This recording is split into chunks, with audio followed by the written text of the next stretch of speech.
Qureshi press conference कर रहे हैं. And lots of squabbling, we have finally agreed. Pakistan and the European Union have finally agreed on a new strategic engagement plan. And that's a real plus from the discussions we've had. Hopefully, once the procedures are fulfilled on the European side, I would be more than happy to hop onto the plane and go to Brussels and sign with you, ma'am, the new Pakistan-EU strategic engagement plan. This, I think, is laying the architecture for a future, a bright future between Pakistan and the European Union.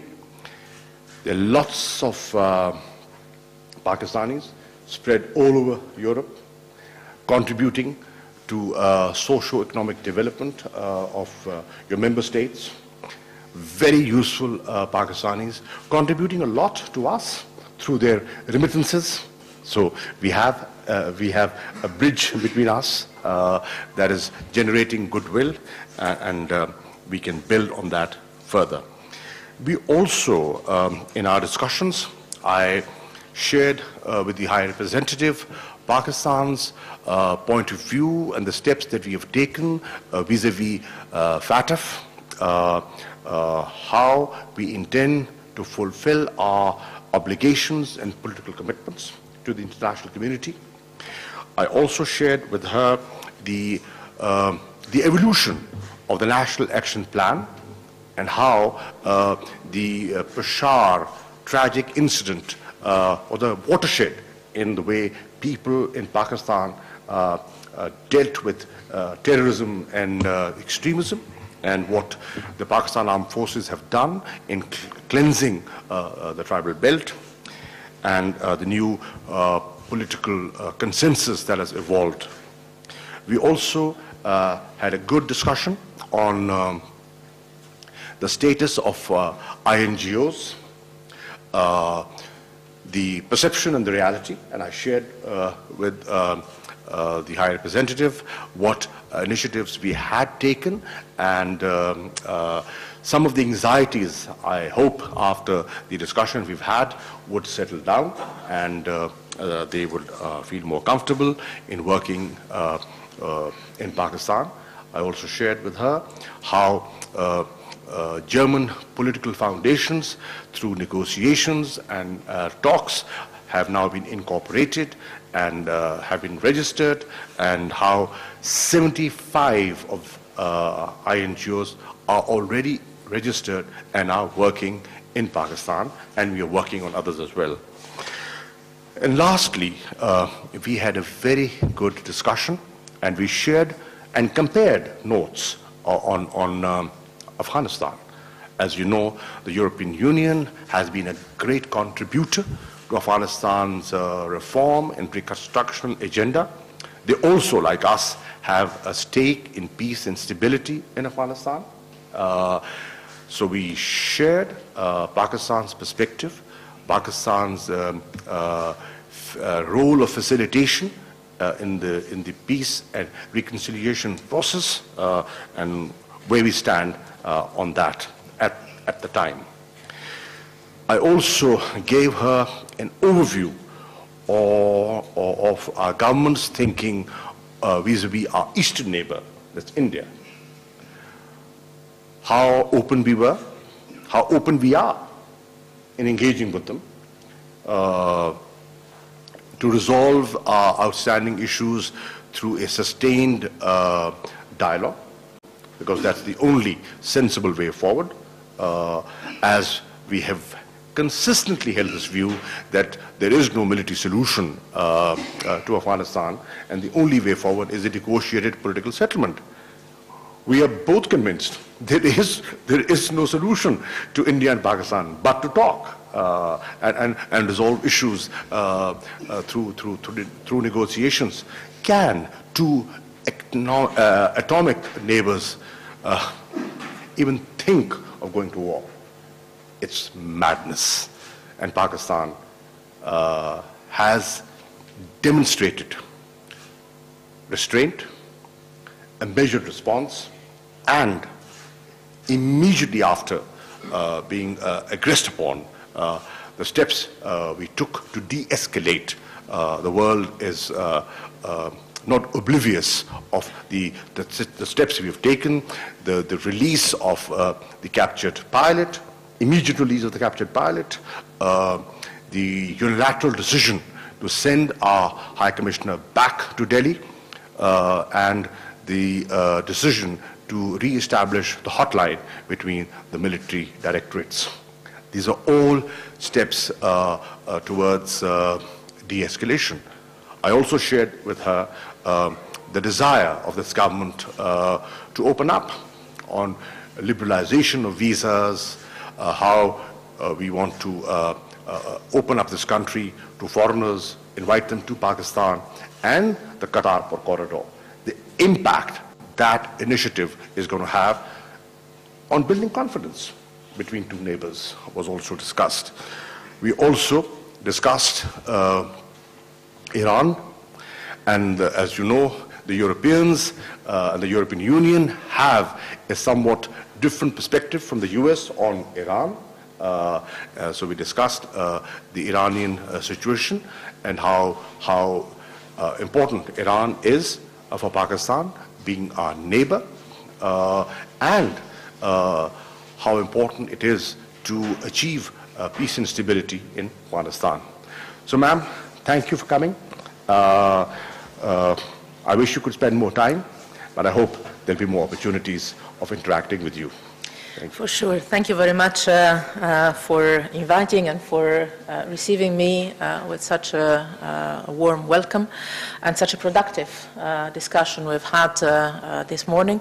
I am very pleased to be in Islamabad. It's the first time I visit here, and I am glad to be here for this. That is the fourth session of the strategic dialogue between Pakistan and the European Union, but an exceptional one, because as you said, we agreed today our new strategic engagement plan that gives us an even more solid foundation for our partnership, expands the areas of cooperation, puts no limits in terms of timing, and I'm sure will constitute, as you said, a sound architecture for EU-Pakistan relations and cooperation in the years to come. So I'm very much looking forward to welcoming you in Brussels for the signature of this agreement that we have finalized today. As you said, we had very fruitful discussions on a variety of topics. For the sake of time, I would not touch upon them all. I would just highlight a couple of them. One is how important our partnership is for both. Let me mention, for instance, our cooperation on the priorities that are also, as you mentioned, the priorities of your government. Poverty alleviation, but also investment in human capital, in education, in good governance, in the fight against corruption, and how much we can work together to this effect. Trade, for instance, with the European Union has doubled from Pakistan in the last few years. The European Union is now the first export market for Pakistan. And this is also thanks to the preferential access to the European Union's market that Pakistan is enjoying since 2014. And since it is enjoying this preferential access to our market, it's exactly linked to that, the exports made by Pakistan to the European Union have doubled.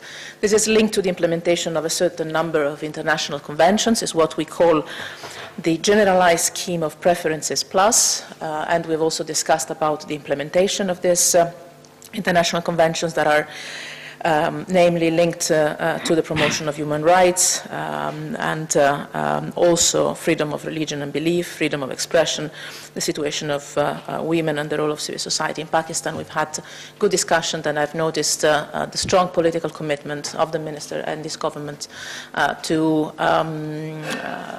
be very consistent on these values and push forward this agenda that is so important for your government. We have a very important partnership on many different fields, including, as you said, migration. We have a readmission agreement in place between Pakistan and the European Union. We agreed to intensify our common work to implement it efficiently, but also to manage together the migratory flows, but also to support Pakistan in its very generous hosting of so many Afghan refugees. We know it's a challenge, and you know that you can count on us to support your country in this respect. This brings me to one of the most relevant issues we have debated today, with a good convergence, I believe, our common support to the current Afghan peace talks, and we have discussed ways in which the European Union and Pakistan can effectively encourage and accompany a process of talks that could eventually lead to peace in Afghanistan that is so important both for Pakistan but also for the European Union. Let me also mention, before I conclude, again, it would be too long to mention all the issues we have discussed, the fact that we have appreciated the fact that tensions with India after the recent events in February have de-escalated. The minister informed me about the steps taken to address the challenge of terrorist activities, and I have expressed to him all our support in trying to make this crackdown on militant and terrorist groups as effective as possible for the sake of regional security and stability, but also for the sake of Pakistan itself. Pakistan knows that it can count on the European Union to support the country in this process. I would like to end on a sad note. I would like to express my condolences and my sympathy, first of all, to those who are suffering from the severe drought that is affecting large parts of southern Pakistan, but also to the families of the victims of the terrorist attack that took place in New Zealand some 10 days ago. I know that 9 of the victims were of Pakistan nationality, and as we expressed our full solidarity and sympathy with the authorities of New Zealand, I want to express our condolences and sympathy to the families of the victims, and also to the Pakistani authorities for this loss, because for us it has been a terrible terrorist attack. Every time that a place of worship is attacked anywhere in the world, no matter what kind of religion it is, it's an attack against all of us. So we are in full solidarity in this. Thank you very much. I would like to mention one point which slipped my mind, and that is the point of Islamophobia. I mentioned to Mogherini that the rising trend of Islamophobia is a great concern to me, and should be a great concern to you. You know, because you have lots and lots of Muslims spread all over Europe.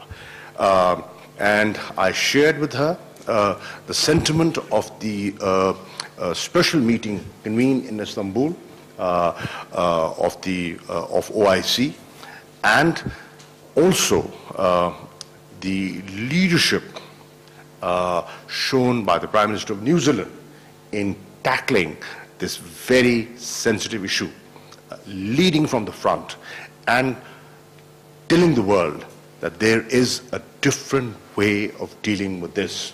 You know, how societies can gel together, how different cultures, ethnicities, and religions can live in peace. Christchurch has shown. It's tragic. It's tragic. We lost 9 Pakistanis there. We mourn them. Yet it has shown to the world that how societies and leaders with a vision can overcome difficulties. Thank you very much, Excellencies. We have time for 2 quick questions. Please identify yourself and your institution. Hello, this is Mehwish Azam from Associated Press of Pakistan. Sir, my question is from you. What is the current status of Pakistan-EU trade relationship? And also, what steps do you think Pakistan can take to increase the relationship between Pakistan and EU member countries? Thank you. As the High Representative mentioned, that because of the GSP Plus concession that they were magnanimous in giving to Pakistan, our trade has doubled from 2013. And we, in fact, have not been able to utilize the facility to its maximum because of our, domestic issues, and we did not have enough of an exportable surplus to throw up. But